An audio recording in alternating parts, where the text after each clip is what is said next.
तो कल हम डिस्कस कर रहे थे फॉर लूप।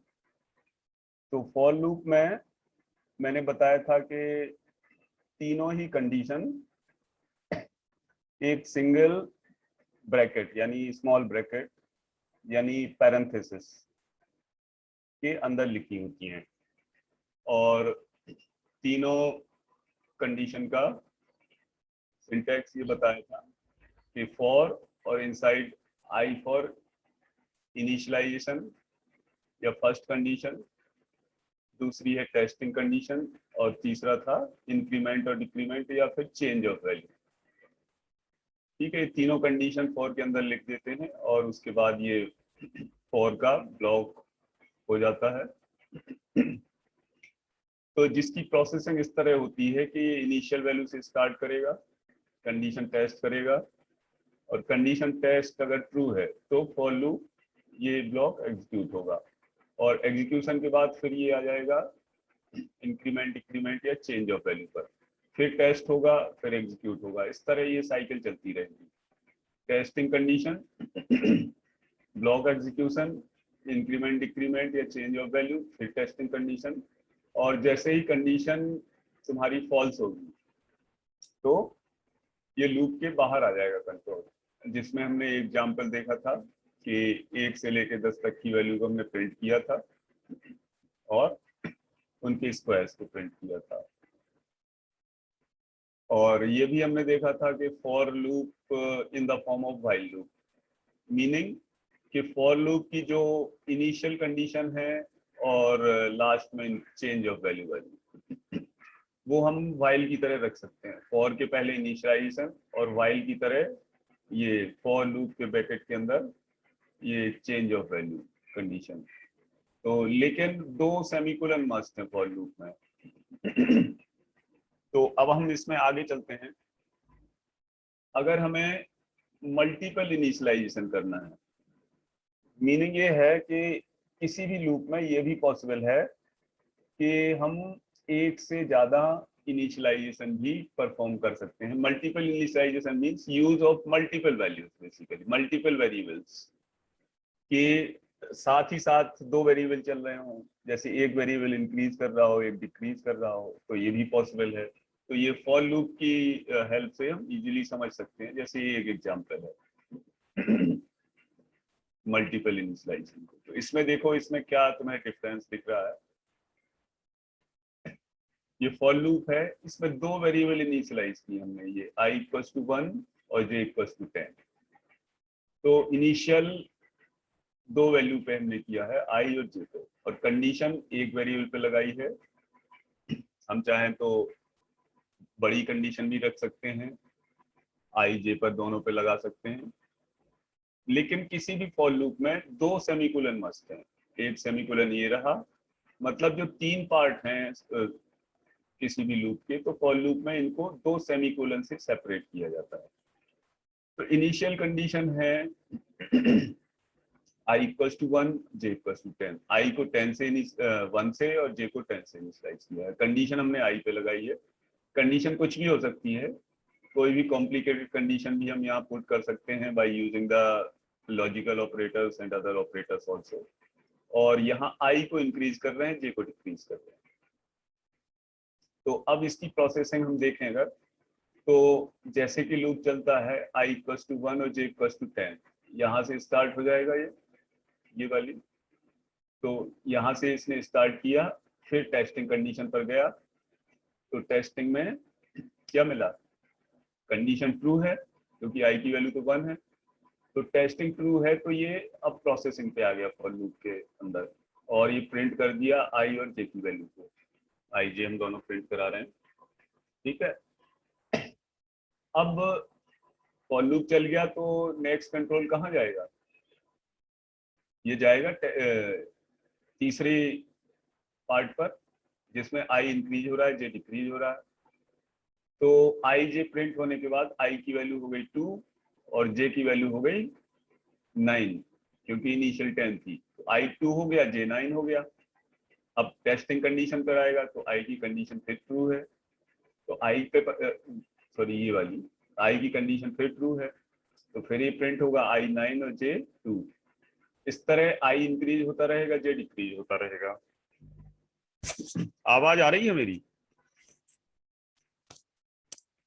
या नहीं आ रही?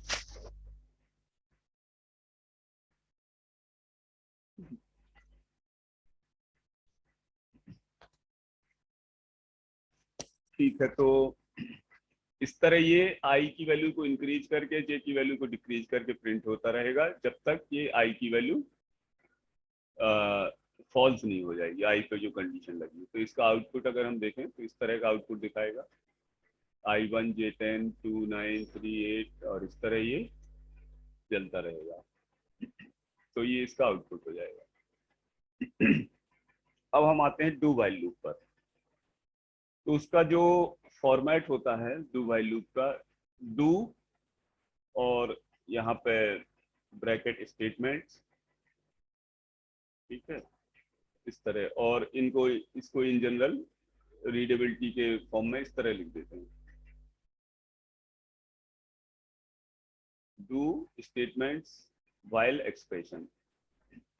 स्टेटमेंट्स के बाद वाइल आता है, फिर एक्सप्रेशन।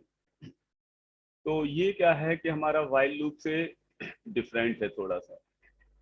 इसमें क्या है कि स्टेटमेंट तो पहले एग्जीक्यूट हो जा रहे हैं, कंडीशन बाद में चेक हो रही है। इनिशियलाइजेशन डू के पहले होगा, ठीक है, डू के पहले इनिशियलाइजेशन होगा। यहाँ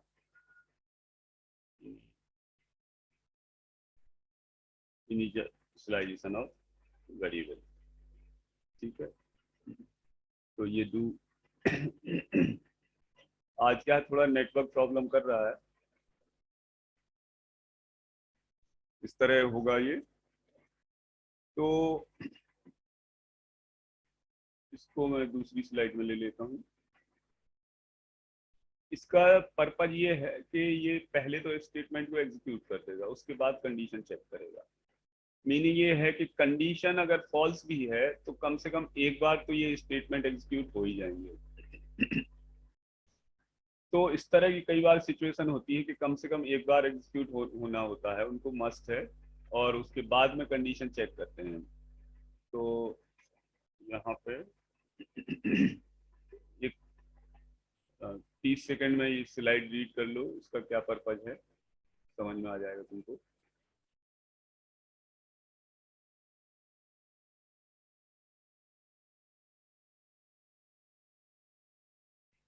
तो डू वाइल लूप एग्जीक्यूट होगा, एक बार तो एग्जीक्यूट हो जाएगा, फिर से कंडीशन टेस्ट होगी। अगर अब नेक्स्ट टाइम कंडीशन ट्रू मिलती है तब ये कंटिन्यूएशन रहेगा। तो इसका प्रॉपर सिंटैक्स में हम और यहाँ स्टेट कर देता हूँ कि डू वाइल का सिंटैक्स एग्जैक्ट क्या है।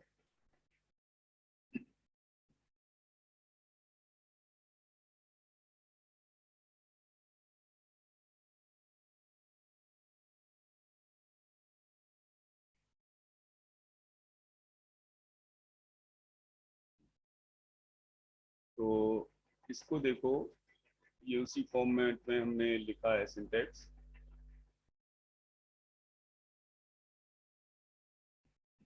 जो हमारा डू वाइल का सिंटैक्स है।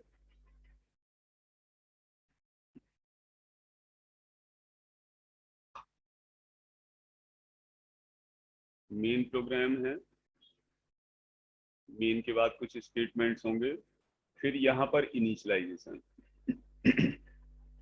अब इनिशियलाइजेशन के बाद कुछ स्टेटमेंट हो सकते हैं या नहीं भी हो सकते हैं। ये वाइल लूप में भी यही है, इनिशियलाइजेशन करेंगे हम, और उसके इनिशियलाइजेशन क्या है कि लूप लिखने के पहले हमें किसी भी लाइन में करना होता है। अगर फॉर में भी यही है कि अगर हम जो अंदर वाला इनिशियलाइजेशन है फॉर के अंदर वाला, वो अगर फॉर के पहले लेते हैं तो उसको भी ऐसे ही रख सकते हैं। तो ये डू कीवर्ड आएगा, फिर डू का ब्लॉक आएगा यहाँ, और ब्लॉक के अंदर इंक्रीमेंट डिक्रीमेंट या चेंज ऑफ वैल्यू, ठीक है, change of value,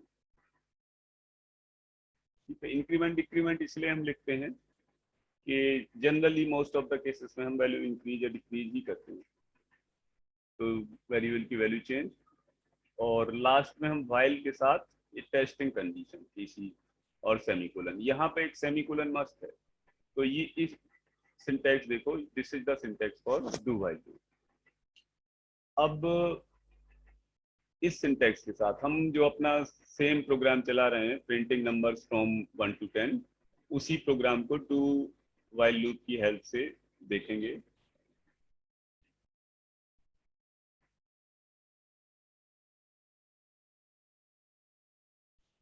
with the help of do while loop. So printing numbers starting from 1 to 10, do while loop से।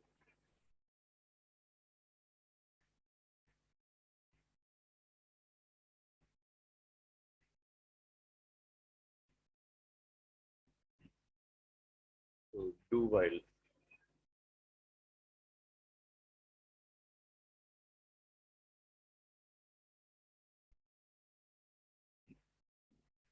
अभी यहाँ पे मैं प्रोग्राम पुट करता हूँ।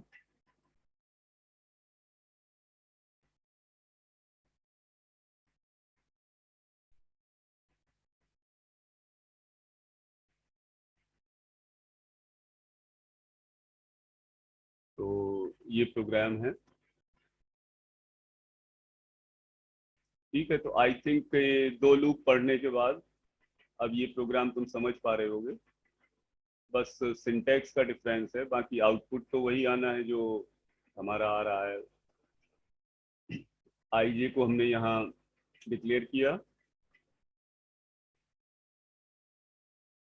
और आई की वैल्यू 1 ले ली, ये जो फर्स्ट पार्ट हो गया। फिर वाइल पे कंडीशन लगाई आई लेस देन इक्वल टू 10 और वाइल का ब्लॉक लिखा, जे को एवेल्यूट किया आई इंटू आई का स्क्वायर जो एवेल्यूट करेगा, और ये वाइल ब्लॉक हो गया यहाँ। और वाइल के बाद जब वाइल खत्म होगा तो ये प्रिंट करेगा HBTI, और उसके बाद हमने आई की वैल्यू को प्रिंट कराया। तो इसकी प्रोसेसिंग देखो कि आई की वैल्यू 1 है, यहाँ चला कंट्रोल, फिर वाइल पर आया। अच्छा, डू हटा दिया था मैंने, सही, तो वाइल लूप का लिख दिया है। हमें लिखना था डू वाइल लूप ना। ओके, मैं इसको हटाता हूँ, दूसरी स्लाइड यूज करता हूँ। या वाइल का लिखा है तो एक बार लिखा रहने दो, कम से कम तुम कंपैरिजन तो कर सको कि वाइल का सिंटैक्स ये हो गया, अब डू वाइल का हमें ये लिखना है सेम प्रोग्राम।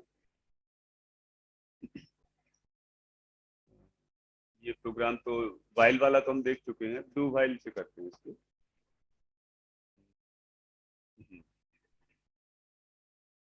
ये रहा हमारा, ठीक है। वाइल का पहले देख लो कि वाइल से और डू वाइल से क्या डिफरेंस आएगा। तो अब नेक्स्ट स्लाइड में मैं डू वाइल वाला लिखता हूँ। तो ये जो मैंने लिख दिया है इसको यहाँ से हटा के वाइल कर देते हैं। ये डू वाइल वाला है, वाइल। तो डू वाइल से हम प्रिंट कर रहे हैं नंबर 1 to 10। अब इसको प्रोग्राम को मैं थोड़ा बड़े साइज में कर देता हूँ। तो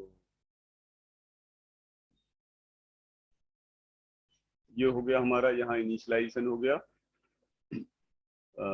आई डिक्लेयर कर दिया आई जे, और यहाँ आई की वैल्यू 1 पुट कर दी। फिर जो कि डू वाइल का सिंटैक्स हमने लिखा डू, और उसके बाद डू का ब्लॉक। अब डू के अंदर वो हम टास्क लिखेंगे जो हमें करना है। जे हमने एवेल्यूट किया आई का स्क्वायर, प्रिंट किया आई और जे, ठीक है। यहाँ पर जैसे कि हमारा ट्रेडिशनल प्रोग्राम जो चला आ रहा है, यहाँ हमने आई को इंक्रीज कर दिया, और ये, तो ये हमारा जो प्रोग्राम हो गया, ये डू वाइल लूप के थ्रू है। और इसको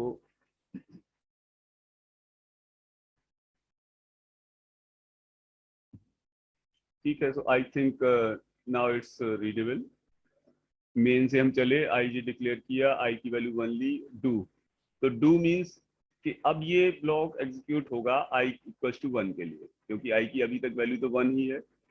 जे एवेल्यूट होगा, प्रिंट होगा, और ये जो तीसरी कंडीशन है, यहाँ इंक्रीमेंट होगा।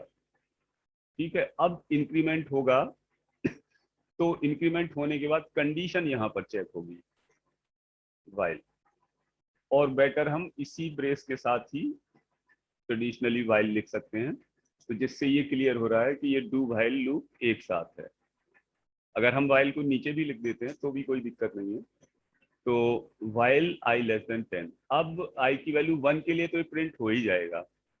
ठीक है, ये i इक्वल टू 1 के लिए इनिशियल वैल्यू के लिए तो चल ही जाएगा लूप, भले ही ये कंडीशन तुम्हारी फॉल्स हो या ट्रू हो एक बार के लिए। तो अब i इक्वल टू 1 के लिए चला, i की वैल्यू इंक्रीज हो गई, कंडीशन टेस्ट हुई, कंडीशन ट्रू है, तो फिर ये डू के अंदर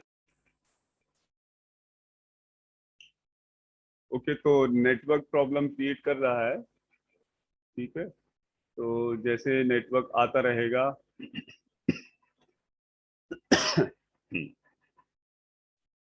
तो अब इसमें क्या है जो मैं समझा रहा था कि i इक्वल टू 1 से स्टार्ट होगा और ये टास्क होगा डू का, डू के अंदर जो लिखा हुआ है, और उसके बाद कंडीशन टेस्ट होगी। अब कंडीशन ट्रू मिलेगी तो फिर से ये डू पर आएगा, फिर एग्जीक्यूट करेगा, फिर कंडीशन टेस्ट करेगा।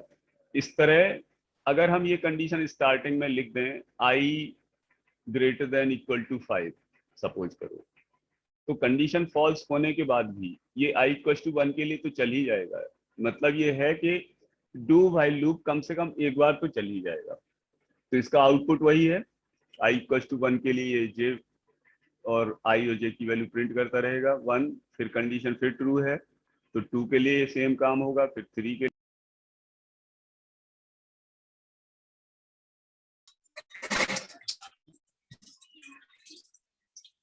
एक्चुअली क्या है कि नेटवर्क यहाँ डिस्टरबेंस कर रहा हेलो। है।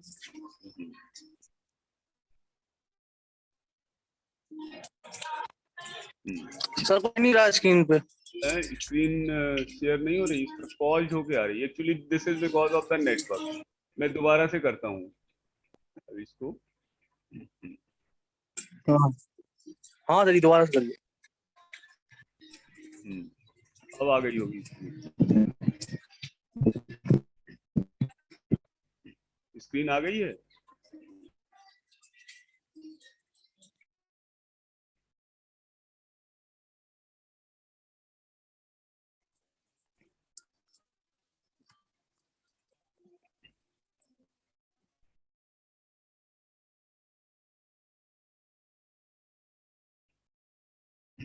हाँ अब स्क्रीन शेयर हो रही है।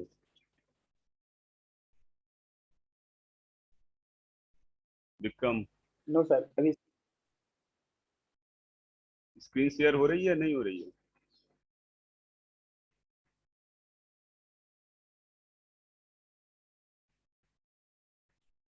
अब हम लोग तीनों लूप समझ चुके हैं और तीनों का सिंटैक्स देख चुके हैं और लूप की प्रोसेसिंग भी देख चुके हैं। तो अब हमारा जो नेक्स्ट पर्पज होगा कि अब कुछ प्रोग्राम्स किए जाएं लूप की हेल्प से। अभी तो हम जो कर रहे थे प्रिंटिंग नंबर फ्रॉम 1 to 10 और उनके स्क्वायर, ये मेनली क्या है कि हम लूप को समझने के लिए कर रहे थे। अब हम लूप को समझ चुके हैं तो हम कुछ रियलिस्टिक प्रॉब्लम्स हैंडल कर सकते हैं। तो जैसे पहला प्रोग्राम है, यानी कि हमें क्या करना है कि नंबर्स को, कोई नंबर दी हुई है और नंबर्स के डिजिट का सम करना है। कीबोर्ड से हम नंबर एक्सेप्ट करेंगे और नंबर के डिजिट का सम करना है हमें। तो कैसे करेंगे समझ रहे हो? आई थिंक मेरी जो मैं बता रहा हूँ कि हमें print addition of digit of a number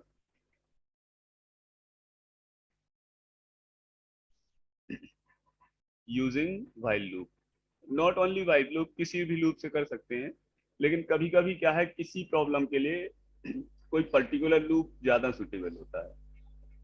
तो किसी भी नंबर के डिजिट का सम अगर हमें करना है तो हमें क्या करना पड़ेगा, पहले वो नंबर एक्सेप्ट कराएंगे, फिर नंबर एक्सेप्ट कराने के बाद उसके डिजिट को सेपरेट करेंगे। तो सेपरेट कैसे करेंगे? सेपरेट ऐसे करेंगे कि जैसे कोई नंबर है सपोज 825, 825, तो 825 का लास्ट डिजिट हम सेपरेट करें, कैसे कर पाएंगे? कि हम रिमाइंडर के फॉर्म में कर लेंगे। 825 को अगर 10 से मॉडलो डिवाइड किया तो रिमाइंडर 5 मिलेगा, तो हम रिमाइंडर निकाल लेंगे 5, उसके बाद 2 निकालेंगे, फिर 8 निकालेंगे, तीनों को ऐड कर देंगे तो हमें ये आ जाएगा। तो पहली बार हम डिवाइड करेंगे नंबर को 10 से, तो हमने डिवाइड किया तो 5 मिल गया। अब हमें जब 10 से डिवाइड कर दिया तो 5 तो मिल गया, अब नंबर हमारी रिड्यूस हो गई 82। तो 82 कैसे मिलेगी हमें? हम उसको सिंपल डिवाइड करेंगे 10 से, नंबर को 825 को 10 से जब सिंपल डिवाइड करोगे तभी तो 82 मिलेगी। तो पहले बार लूप में हम ये करेंगे कि नंबर को हम एक्सट्रैक्ट किया हमने 5 और नंबर में ही स्टोर कर दिया नई नंबर 82। फिर दोबारा जब लूप चलेगा तो उसका 2 एक्सट्रैक्ट होगा और नंबर रिड्यूस हो जाएगी 8 में। तीसरी बार जब चलाएंगे तो फिर नंबर हमारी जब नहीं बचेगी, लूप की कंडीशन फॉल्स हो जाएगी, तो सारे डिजिट ऐड हो जाएंगे। तो इस प्रोग्राम को मैं यहाँ पे तुम लोगों को बता रहा हूँ।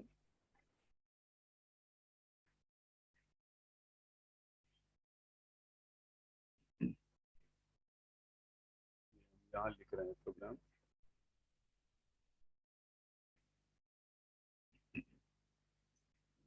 तो अपने क्लियर स्क्रीन हटा देते हैं, .ch भी हटा देते हैं। तो हमने क्या किया,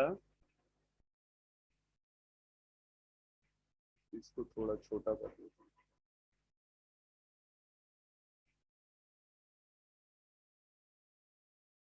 हैं। तो हमने क्या है, एक वेरिएबल लिया इंट n, जिसमें नंबर हम एक्सेप्ट करेंगे r में रिमाइंडर और सम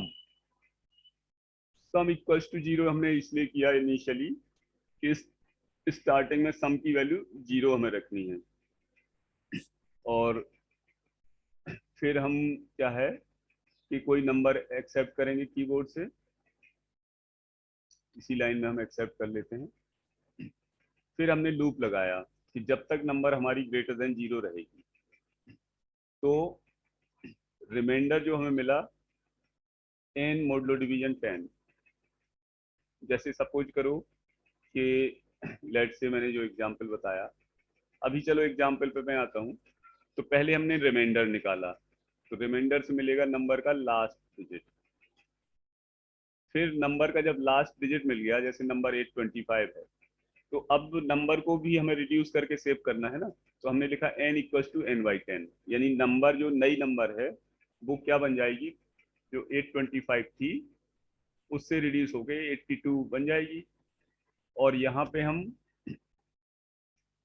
ये साथ ही साथ हम यहाँ प्रिंट करा रहे हैं सम और आर। अगर हम यहाँ नहीं भी कराएं तो इसको यहाँ हम ले सकते हैं ये।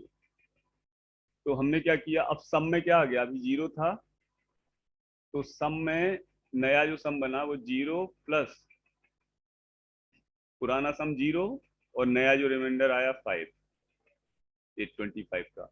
अब हम दोबारा गए तो नंबर को चेक किया, नंबर 82 हो चुकी है हमारी, तो नंबर ग्रेटर देन 0 है। फिर रिमाइंडर निकला इससे, अब दोबारा से 82 से रिमाइंडर निकला 2 और नंबर हमारी हो गई 82 से 8।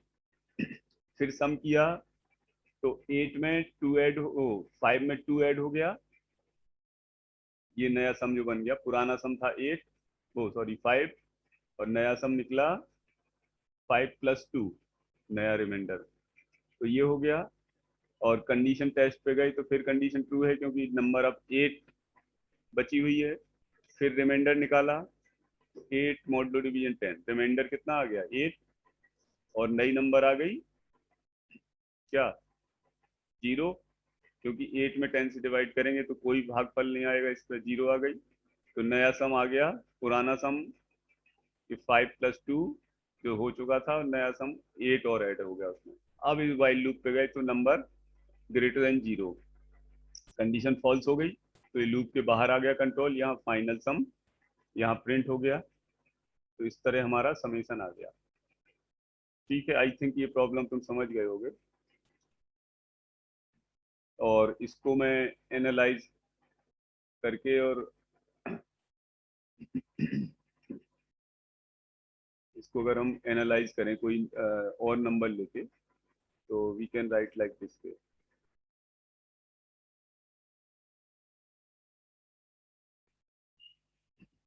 सपोज करो नंबर हमारी 7392 है,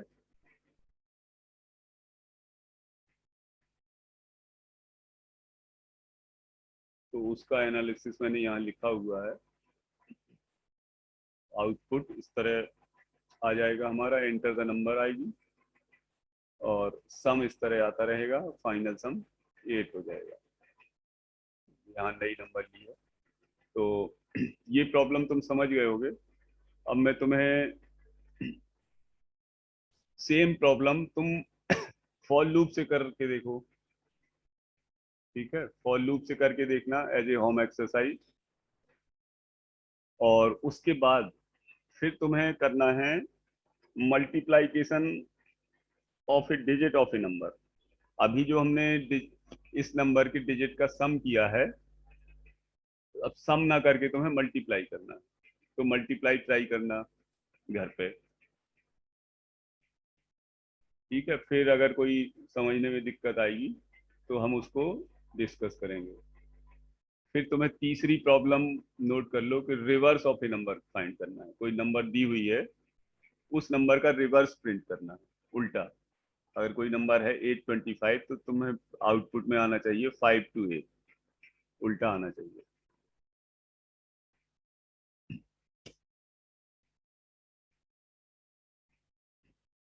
तो इसके बाद एक प्रोग्राम और तुम्हें करना है, finding the average of n numbers. यानी तुम्हें दी हुई है 4 नंबर या 5 नंबर या 6 नंबर, जितनी भी नंबर दी हुई है उनका एवरेज फाइंड करना है। तो ये सब क्या है, एप्लीकेशन ऑफ लूप्स हैं, इनके प्रोग्राम तुम करके देखना, और अगर किसी में प्रॉब्लम आए तो ये नेक्स्ट क्लास जो होगी उसमें हम डिस्कस करेंगे।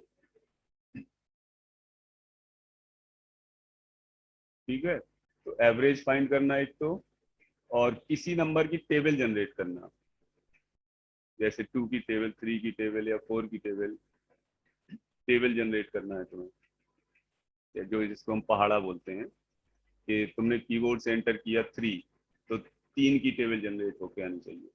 तुमने किया 4, तो 4 की टेबल जनरेट होकर आनी चाहिए। फिर बाइनरी टू डेसिमल कन्वर्ट करना है तुम्हें। ये सब प्रॉब्लम लिखते जाओ, इनको करके देखना खुद से, और अगर किसी प्रॉब्लम प्रोग्राम में दिक्कत आएगी तो हम उसको यहाँ डिस्कस करेंगे। बाइनरी टू डेसिमल और डेसिमल टू बाइनरी, ये तुम्हें करके देखना है। फिर उसके बाद प्रॉब्लम है b raise to the power p, यानी x raise to the power n find करना है तुम्हें। कोई नंबर दी हुई है, उसकी कितनी पावर तक कैलकुलेट करना है। जैसे कोई नंबर दी है 3, तो 3 रेज टू द पावर 6, ये फाइंड करना है इस तरह। फिर फिबोनाची सीरीज ट्राई करना है तुम्हें। ये सारे एग्जाम्पल्स तुम्हें करने हैं, और फैक्टोरियल ऑफ ए नंबर। फिर इनमें से हम कुछ एक डिस्कस करेंगे जो तुम्हें नहीं बनेगा। फिर हम नेक्स्ट क्लास में ये प्रॉब्लम्स डिस्कस करेंगे, और पढ़ेंगे नेस्टिंग फॉर लूप, या nesting the loops. Nesting means कि लूप के अंदर लूप क्या होता है, वो हम डिस्कस करेंगे नेक्स्ट क्लास में। और अगर ये प्रॉब्लम्स जो मैंने दी हैं ये कर पाओगे तो ठीक है, अदरवाइज हम डिस्कस करेंगे।